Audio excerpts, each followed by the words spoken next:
Section C અને D 30 માર્ક્સનો પૂછાય છે બોર્ડમાં 2026માં.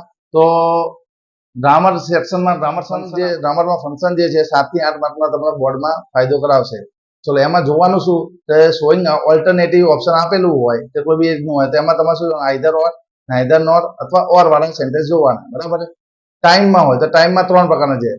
પહેલી ટાઈપ છે સ્પેસિફાઈડ ટાઈમ છે, બીજું છે ડ્યુરેશન ઓફ ટાઈમ છે, બીજું છે પોઈન્ટ ઓફ ટાઈમ. હવે સ્પેસિફાઈડ ટાઈમ કીધું તો આપણે આઈડેન્ટિફાઈ કરાય તો ઇન હોય, પ્રેપોઝિશન ઇન, ઓન અને એટ અને પછી સમય આપેલો હોય કોઈ પણ સમય તો તમારે સમજવાનું સ્પેસિફાઈડ ટાઈમ.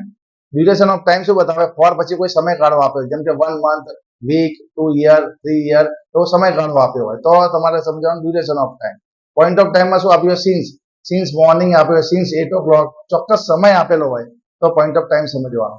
હવે ડિસ્ક્રાઇબિંગ પર્સનમાં શું હોય તો જે હુ અને હુમ થી અને હુઝ થી વાક્ય જોડેલા હોય, પ્રશ્નાર્થ ના હોય, વાક્ય જોડેલા હોય તેમાં ડિસ્ક્રાઇબિંગ શું આવે પર્સન.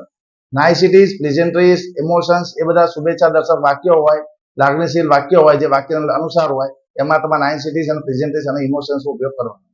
લોકેશન શું બતાવે કોઈ સ્થળ વિશેનું વર્ણન કરેલું હોય તો એને ડિસ્ક્રાઇબિંગ પ્લેસ આવે અને સ્પેસિફાઈડ લોકેશન કોઈ સ્થળ ક્યાં છે તે દર્શાવેલું હોય તો સ્પેસિફાઈડ પ્લેસ આવે. બરાબર. એક્શનમાં કોઈ બી સાદા વર્તમાનકાળ, ચાલુ વર્તમાનકાળ, ભૂતકાળમાં કોઈ વાક્ય આપ્યું હોય, પાસ્ટમાં થયેલી ઘટના હોય તો એ એક્શન કહેવાય, પાસ્ટ એક્શન કહેવાય. બરાબર.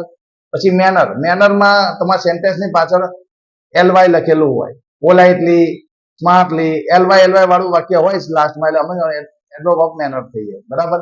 ફ્રીક્વન્સી ઓફ એક્શનમાં શું આવે ફ્રીક્વન્સી ઓફ એક્શનમાં ઓલવેઝ હોય, સમટાઈમ્સ હોય, ઓફન હોય, નેવર હોય, ડેઈલી હોય, સમટાઈમ્સ હોય, ટ્વાઇસ એવા જે વાક્યમાં તમને દેખાય એને શું કહેવાય ફ્રીક્વન્સી ઓફ એક્શન કહેવાય. હવે ઇન્ક્વાયરી એઝ અ નેચર એટલે કોઈ પણ પ્રકારના પ્રશ્નો કે સવાલો પૂછ્યા હોય એ ઇન્ક્વાયરી એઝ અ નેચરમાં ગણાશે. બરાબર. હવે આસ્કિંગ અબાઉટ નંબરમાં શું હોય કે તમને હાઉ મેની થી પૂછેલો હોય અને આસ્કિંગ અબાઉટ શું નંબર. હાઉ મચ થી પ્રશ્ન પૂછેલો હોય તો આસ્કિંગ અબાઉટ શું આવે ક્વોન્ટિટી. હાઉ લોંગ ક્યારે આવે કોઈ સમયગાળો આપ્યો હોય, પૂછ્યો હોય સમયગાળો કે ભાઈ કેટલા સમય અહીંયા રોકાવાના છો તો હાઉ લોંગ આવે. પછી કે પોઈન્ટ ઓફ ટાઈમ, પોઈન્ટ ક્યારે પોઈન્ટ ઓફ ટાઈમ તો એમાં સિન્સ અને વેન આવે. આસ્કિંગ અબાઉટ ધ ડિસ્ટન્સ એ કેટલું દૂર છે અહીંયાથી આનું અંતર કેટલું છે તો હાઉ ફાર આવે. બીજું કોઈ રીઝન હોય, બીકોઝ હોય, એઝ વાળા વાક્ય હોય તો એ શું આવે રીઝનમાં આવે. સો અને ધેરફોર